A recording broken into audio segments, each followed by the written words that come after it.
vijana, kwanza kuhusu kikao chenyewe, wito ambao walipata kutoka kwa Mheshimiwa Waziri, na kikao kile kilijikita kwenye maeneo gani. Rais wa klabu yetu Engineer Hersi ametuambia sisi wanachama wote kwamba kwa kauli ya Mheshimiwa Waziri, kile hakikuwa kikao kinacholenga kupata suluhu au kupata msimamo wa dabi ya Kariakoo. Ilikuwa ni kikao cha majadiliano baina ya taasisi zote za kimpira na wizara husika. Kwa wao kama klabu walikwenda kutoa kile ambacho wanakiamini sahihi na kimekwenda kuzungumza. Kwa niwaambie wanachama, mashabiki na wapenzi wa klabu yetu wa hapa Zanzibar, kile ambacho kamati yetu ya utendaji ilikiadhinia kwamba ndio msimamo mpaka sasa hivi, ule ndio msimamo wa Yanga na hakuna kilichobadilika. Yote ambayo tuliyaandika kwenye barua yetu ambao tuliujulisha umma wemo wanachama wetu ndio kimesalia hiko mpaka sasa hivi. Taarifa za ndani ambazo zipo, labda Yanga mshasogea kwenye mahakama ya suluhishi Afrika, hawana kasi kwenye hili tukio. Sisi tuna taratibu zetu za kutoa taarifa. Awali tuliwajuza wanachama wetu kwamba kama jambo hili likishindwa kushughulikiwa, basi tutakwenda kwenye hatua za mbele zaidi kwenye kudai haki yetu. Kwa hiyo ikishafika hatua hiyo kuwajulisha umma, jambo likishakuwa sawa, tutakuja tena kuwajulisha umma kwamba tumefika hatua gani. Ila kwa sasa hivi jambo ambalo liko wazi kabisa, msimamo wa klabu umebakia pale pale na hakuna kilichobadilika. Kupatikana kwa adabu mchezo, Yanga msimamo ndio kuendelea ule wa kwamba hamtopeleka timu. Mimi siwezi kutabiri nini kitakuja kesho, siwezi kutabiri nini kitaamuliwa. Ninachokizungumza hapa ni kitu ambacho kipo sasa hivi kwa mujibu wa kamati ya utendaji, na ndio ndoto ya kila mwanachama, na hata mmesikia matamko mbalimbali ya viongozi wa matawi.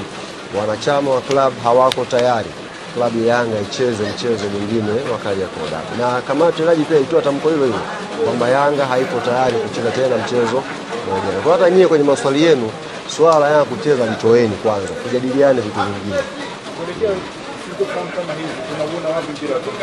Mimi naona mpira wa Tanzania ukipiga hatua kubwa sana. Tumeshapiga hatua kubwa sana na tuko mbali sana sasa hivi, level ya club, level ya timu ya taifa.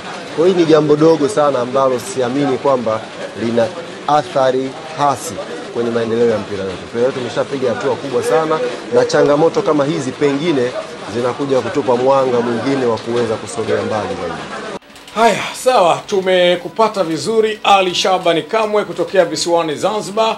Hakika umezungumza kile ambacho wana Yanga nafikiri wanapaswa kukisikia, lakini mimi niko na mtazamo tofauti. Steven Mapunda, ndio umemsikiliza vizuri Ali Shabani Kamwe? Ya, nimemsikia na nimefuatilia nukta kwa nukta, neno kwa neno, sako kwa bako, shibri. Mambo ni mazito. ya. Lakini liko swali ambalo linajiuliza Steven mwana wa Mapunda, kuhusiana na hiki ambacho amekizungumza Ali Shabani Kamwe. Jana viongozi wake walifika maneno vizuri kwenye kikao ambacho kiliandaliwa. Walizungumza waliyozungumza kwenye kikao.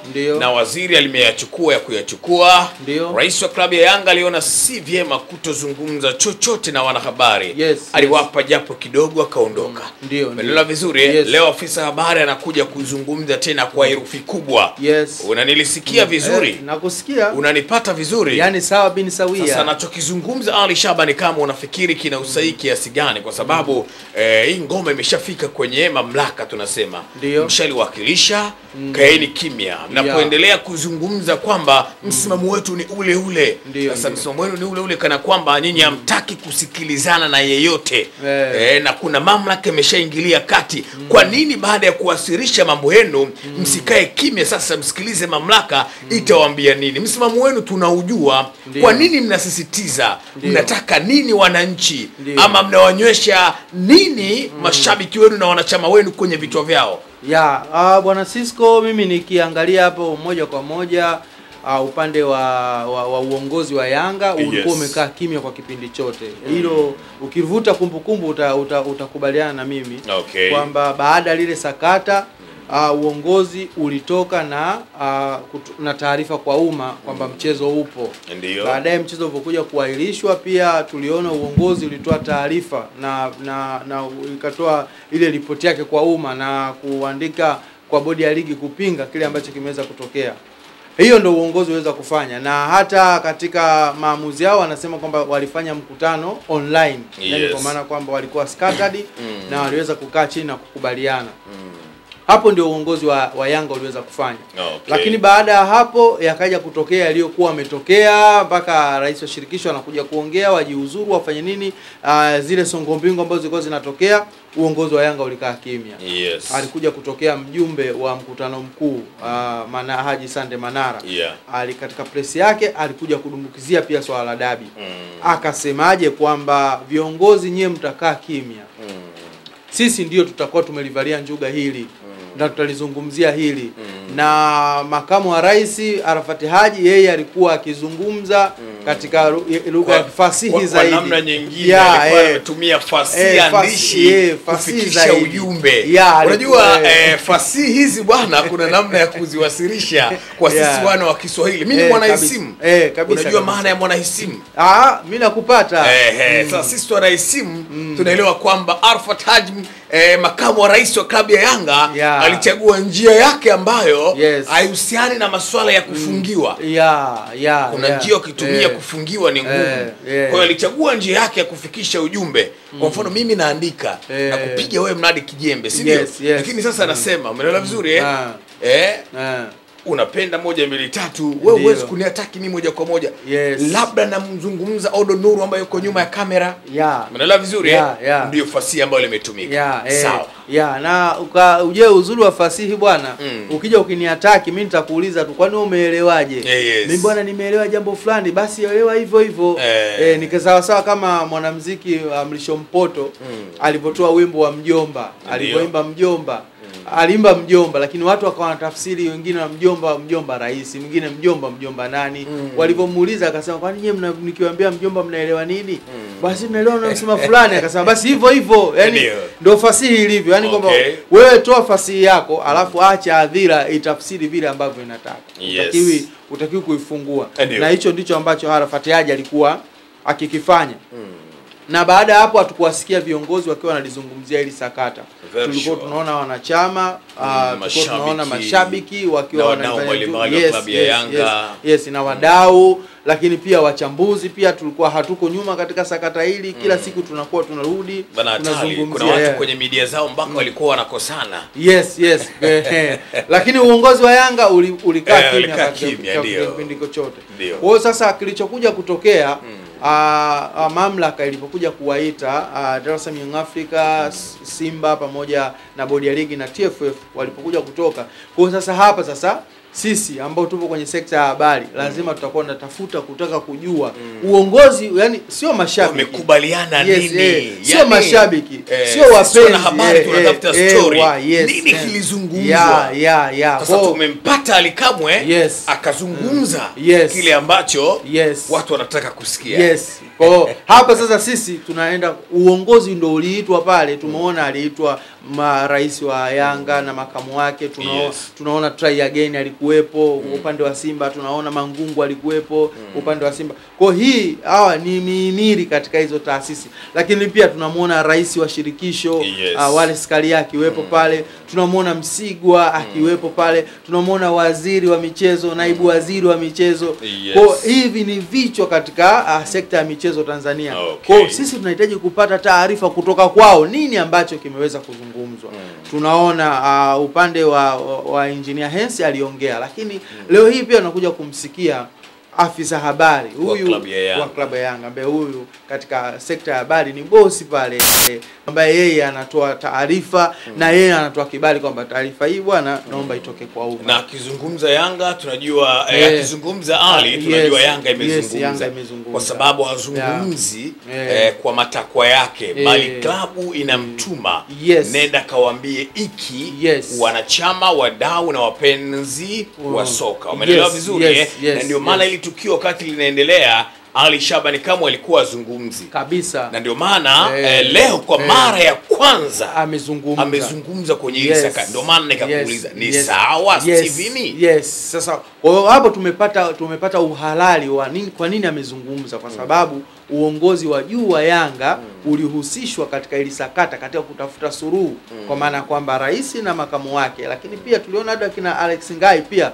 nao pia walikuwepo. Wajumbe wa kamati tendaji ya Yanga pia nao walikuwepo. Kwa hiyo ina maana hii ni management ya juu kabisa ya klabu iliweza kushiriki pale. Kwa hiyo ina maana kwamba hata kama hatukumuona Ali Kamwe akishuka yeye kama yeye kwenye gari kuingia kwenye mkutano, wale ambao walikuwa wamekwenda, lazima taarifa kwenye ofisi ya Ali Kamwe itakuwa imefanyaje? Imefika. Kwa anachokizungumza Ali Kamwe, anazungumza kitu ambacho anakifahamu, kitu ambacho ana uhakika nacho. CEO mtini alimpa taarifa kabisa. Kwa hiyo sasa hapa ninarudi kwako kwamba kwa alichokizungumza Ali Kamwe ni sahihi? Kuna usahihi? Sawa.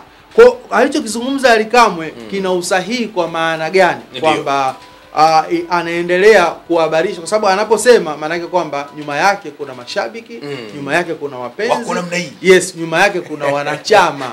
Na Yanga ni taasisi kubwa. Umeelewa vizuri? Yaani Yanga ina uwezo wa kubadili hali fulani ya kiusalama, hali fulani ya sintofahamu kwenye jamii, kwa sababu leo hii bwana Cisco tumepanga nyumba moja, unaweza kukuta nyumba moja na wapangaji 6. Katika wapangaji 6 unaweza kukuta 3 wanashabikia Yanga, 3 wanashabikia Simba. Hilo ni jambo ambalo halipigiki. Kwenye familia unaweza kukuta tumezaliwa watu 4, watoto 4 kwenye familia moja. Katika watoto 4 kwenye familia moja unaweza kukuta labda 3 wanashabikia Simba, mmoja anashabikia Yanga, baba na mama wako Yanga. Kwa hiyo ukija kuangalia familia unakuja kuwa wanagawanyika, nusu Simba, familia na watu 10 wote Simba tu au wote Yanga tupu, of course. Kwa hiyo ni kitu ambacho kinagusa zaidi jamii. Kwa hiyo wanachokifanya viongozi wa Yanga kwa sasa ni kuendelea kuishusha ile tempa ya mashabiki wao na kuhakikishia mashabiki wao kwamba kitaasisi wanaendelea kusimamia msimamo wao. Kwa hiyo kitakachotokea kinyume na hapo basi itakuwa ni kwa maslahi ya taasisi pia, kwa sababu tulimsikia rais alisema kwamba kwa hiki ambacho kimezungumzwa sio sehemu ya maamuzi. Vikao vitaendelea kufanyika ili kuweza kupata suluhu ya jambo hili. Kwa hiyo inawezekana kwa suluhu yote itakayofanyika basi itakuwa kwa maslahi ya taasisi husika. Na ulimsikiliza vizuri Engineer Saidi? Ndio. Yeye alizungumza kwa kusema alipokutana na mashabiki wake wakamuuliza kauli moja, tunataka mtuambie mmekubaliana nini? Akazungumza kisomi sana. Yes, mlituchagua sisi? Mnatuamini? Ndio. Akajibu ndio, akamwambia basi msimamo ni ule ule. Funga kwenye gari akasepa. Unaelewa vizuri lakini viongozi wa juu ukitazama vizuri, mheshimiwa waziri mwenye dhamana hakuweza kuzungumza. Naibu waziri pia hakuweza kuzungumza. Msemaji wa serikali hakuweza kuzungumza. Umeelewa vizuri wala TFF, rais wa TFF alisema siwezi kuongea bwana, yeye aligoma kabisa. Lakini tunatarajia labda atazungumza na vyombo vya Tanga kama alivyosema.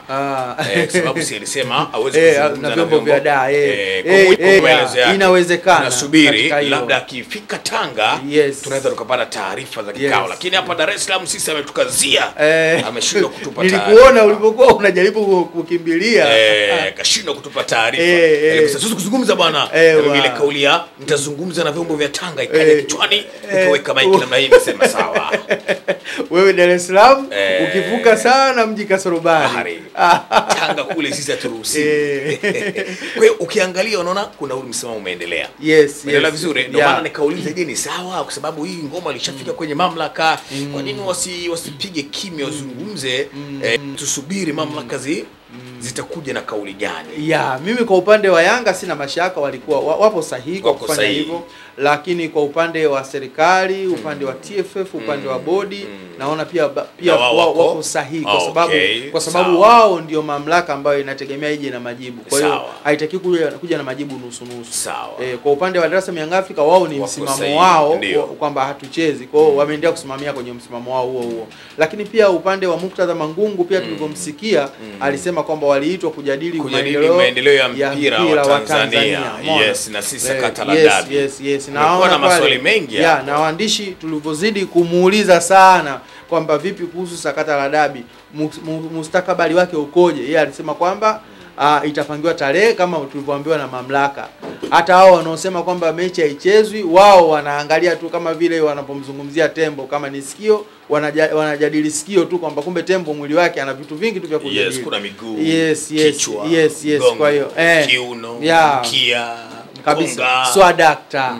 Kwa hiyo katika hilo Mangungu naye pia kwa maelezo hayo kwamba yeye pia bado amebaki katika msimamo wao kwamba tupangiwe tarehe nyingine tuweze kucheza, kwa sababu pia nikimnukuu anasema kwamba walioahirisha wako sahihi, na wanaosema kwamba wako sahihi kwa kupitia kanuni, lakini wakumbuke kuna kanuni hiyo pia inaeleza kwamba kwa sababu ambazo mamlaka itaona vyema kuahirisha waweze kuahirisha. Kwa hiyo ina maana hapa bado hizo pande mbili zote zimetupa kilichojiri kwenye kikao, lakini kwa kutumia akili kubwa sana kwamba Simba bado wanahitaji mechi ipangiwe tarehe nyingine.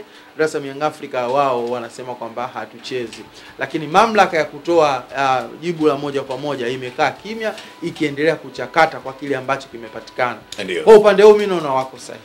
Sawa, Young Africans wamesafiri, wako visiwani Zanzibar, wamekwenda pia kuingia mkataba mzuri kwa ajili ya kutangaza utalii wa visiwani Zanzibar, lakini wakati wako huko bwana, wananiambia pia huko mvua zinanyesha kweli kweli. Dar es Salaam na mikoa kadha wa kadha mvua zinanyesha kweli kweli. Hili uepukane na changamoto ya mvua hizi kunyesha, basi hakikisha unatuona sisi Bati Quality tukupatia huduma bora ya bati nzuri zenye warranty ya muda mrefu, lakini bila kusahau bwana, zinapatikana kwa geji 30 na geji 28. Bati zetu ni nzuri, hazishiki kutu wala hazina changamoto yoyote, labda kipengele uje nacho wewe tajiri. Sisi bati zetu bwana, ukiweka umeweka, na ndio maana tunakupa warranty ya miaka 10. Kwa nini uteseke kulala na mabeseni masufuria ili usubiri inyeshe ukinge panapovuja, wakati sisi tupo tena tupo kwa ajili yako. Fika kiwandani ujionee maajabu yetu.